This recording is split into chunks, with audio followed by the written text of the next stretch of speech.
Well, we are committed because there's a contract signed. However, Tyson's wants to do it, and Usyk's got to want to do it. I mean, one of them says that I've had enough. That could be the case, and that'd be their choice. I mean, they're two guys who I mean, they gave everything that ring, both of them.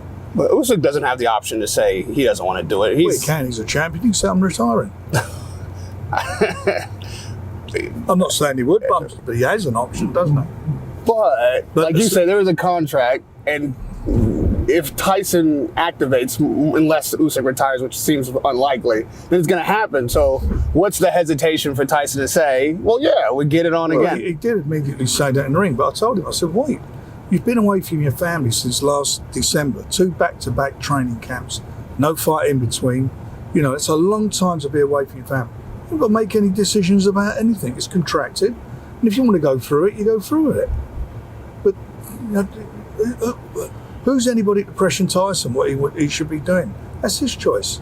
He's the guy getting in the ring. He's the guy who's taking the lumps. And that's how it is. I think you're right. Nobody calls the shots for Tyson, clearly. But we do question what his motivation is for making these decisions, right? He says multiple times he doesn't care about legacy, he doesn't care about the belts. I don't know if anybody really believes that 100%. But we don't know he cares about money. And maybe the AJ fight, even still, is a bigger fight. Certainly a bigger fight for England, more money. They are big. There's of course there's big fights out there. There's no doubt about that. Because he comes to fight. He's a great fighter. And up until this was his first defeat, but you know it'll be his choice. I mean, I'm not even going to. When I speak to him about it, I'm not even going to try and influence him. What do you want to do? All right, let me talk to you as a promoter. I know Tyson's your man. That's, you know, you're going to back whatever he says. But as a promoter, right, going into a rematch with Usyk and potentially losing 2 fights in a row maybe makes that AJ fight less attractive, less big. Who knows what AJ does if he wins the IBF? Yeah. What do you think is the smart move for Fury up next, potentially October or early 25? He's a very, very wealthy guy. If he fights for money, any big purses, and they're huge purses, if he fights for them, then he improves his bank balance. Can he spend the money that he's got? No, he can't spend it. It's just he's made so much money. So that's got to be his choice. What does his family want to do? What's his wife want to do? What his kids want him to do? You know, he's been away from them for nearly 6 months. He's been in a training camp, not really seeing his family, except for the little break he had in between when he got cut. So that'd be his choice.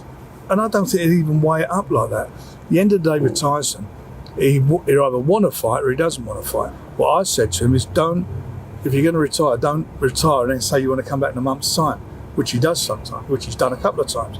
So it's better just think through. There's no pressure. There's zero pressure for this. There might be a little pressure, Frank. There might be a little pressure. From all of England, probably, the whole of England. And Tyson has some pride at stake here. If this were to be his last fight. I hear what you're saying, but, I mean, you see how much pride he's got in that 9th round. Right. How many people would have gone back to the corner and not come out? And all I want is the rematch. Again, something I've written today. I love Anthony Joshua. Filip Hrgovic has been a long waiting mandatory, but none of these men, they're not at their level. Them two are just set apart, and I'd watch them fight every day of the week, mate. To be honest.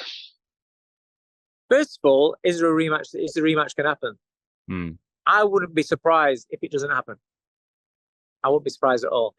I wouldn't be surprised if Usyk decides to call it a day and retire at the top. That style of his is very, very hard to maintain for big men.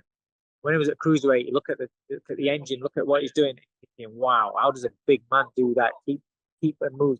It's hard work. So then stick a couple of stone on top of him, and he's doing that at heavyweight. And against these big guys where it's a lot more wear and tear on his body. He's 37 years old. He's starting to get hit more than what he used to do. He's always been here. He's always been caught. But you just think with these bigger men, there's more damage being put on him. And You know, I don't think he's governed by money. I think he's governed by his legacy and what he wanted to achieve in the sport. You know, 2 weight division, 2-time undisputed champion, and he's achieved that. So it wouldn't surprise me if he retires, and it also wouldn't surprise me if they decided to do the Fury AJ fight next, rather than going through a rematch with Usyk. Wouldn't surprise me at all. Well, I think, like I said, I always I see Muhammad Ali and Joe Frazier, so I would like them to have a trilogy fight, because there is no point in fighting anybody else. Fury has done it all, Usyk even more because he won. So there is no really point in fighting anybody else. So I would like them to see. I would like to see a trilogy of those two, and I think the whole world would just wait for more, more and more, because this is perfect. This was a perfect boxing match. Shorter guy against the bigger guy, different skill set and stuff. So it's the most beautiful boxing you can get. Oh, look, I think the rematch is another great fight, but I think that. Do I think both guys will improve? God, well, Fury's turning 36. Usyk's getting older. He's at the end of his career. Do both guys have improvement? It'll be hard to say. I would say both guys can make an adjustment and make changes in their game, but can they fight better? I don't know. But, we wind the clock back to the Wilder trilogy. We didn't expect that fight 3 would be the greatest fight out of the 3 of them. So, you can't write Fury off. You can't say, oh, that's him being done. Don't forget, the other thing we talked about is, the Ngannou fight, people saying, oh, he's got nothing left. He's like Deontay Wilder. He can't pull the trigger anymore. Well, watching rounds 5, 6, and 7, we know he's got a lot left. We know he's still a very skillful, big heavyweight with a great boxing IQ and a great arsenal of combinations. Like when he was putting those combinations together, it was very pretty to watch. I think that Fury will be better in the rematch, and I think Usyk will be better in the rematch. Because Usyk is going to go back, he's going to look at the film of what he did wrong, and he's going to correct it, he's going to come out, and he's going to apply itself. I think Usyk will win the rematch too. Not as handily as he won this fight. They say that it was a split decision. I think that was some home cooking or something. No way that fight was a split decision. And with the knockdown too, no way it was a split decision. I had a unanimous decision for Oleksandr Usyk, 8-4, possibly 7-5, but no way split decision. I know there's a rematch clause. I don't really think that will happen. And the reason why I don't think it'll happen, and I'm quite sure the people around him will scream and shout and say, what's he talking about? Is this? I know a fight is psychic. And the things Tyson Fury said before, during, and after the fight, that's from a fighter's mentality. These promoters, businessmen, they say, no, you can do it, it's no problem. Tyson, the things he said in regards to referencing Usyk, no matter if he said it for just headlines or whatever, it's hard to swallow. It's hard to suffer from. Remember, he's a gap tooth, jumped up middleweight. It should never happen. All the insults, everything he threw at this man, were a walking contradiction. So how will Tyson get his head around that? Especially when he looks at round 9, especially when he looks at his performance, will he get behind? I don't think he will. I really don't. I think everybody else around him will, because there's a lot of money involved. I don't think he will. I think this will make Tyson seriously consider walking away from this game. He's a wealthy man, and he's a fighting man, and he believes hand on heart, he's the best fighter in the world. He is one of those guys that now this has happened, it'd be hard for him to digest, get his head around, to accept. And I mean more than AJ, because Tyson isn't quiet in regards to running our man down. So I think he'll struggle. But the performance by both fighters is great. I think both fighters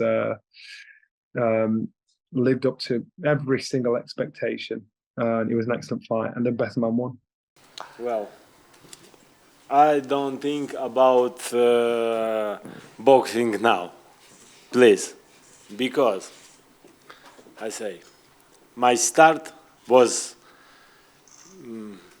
September 2023. September, November, December. October. Oh, sorry. Listen, okay. It's 7. September, October, November, December, January, February, March, April. Yes. 9 months I work. Missed. I missed Happy New Year. I missed birthday my son. I missed birthday my son too. I missed birthday my daughter. I missed born my daughter. I missed all my family holidays. All time training. My focus was only this fight. Now I'm happy. I wanna back home, go to my church, pray. I wanna say, Jesus, thank you, because for me and my country, it's a big opportunity. Yeah, you know, we just had a fight. If you can see my face, I'm pretty busted up, and he's gone to the hospital with a broken jaw, and he's busted too. So we punched fuck out of each other for 12 rounds there. So we're going to go home, eat some food, drink a few beers, spend some family time, walk my dog, go to the tip, and me and Frank will talk about what's going to happen in the future.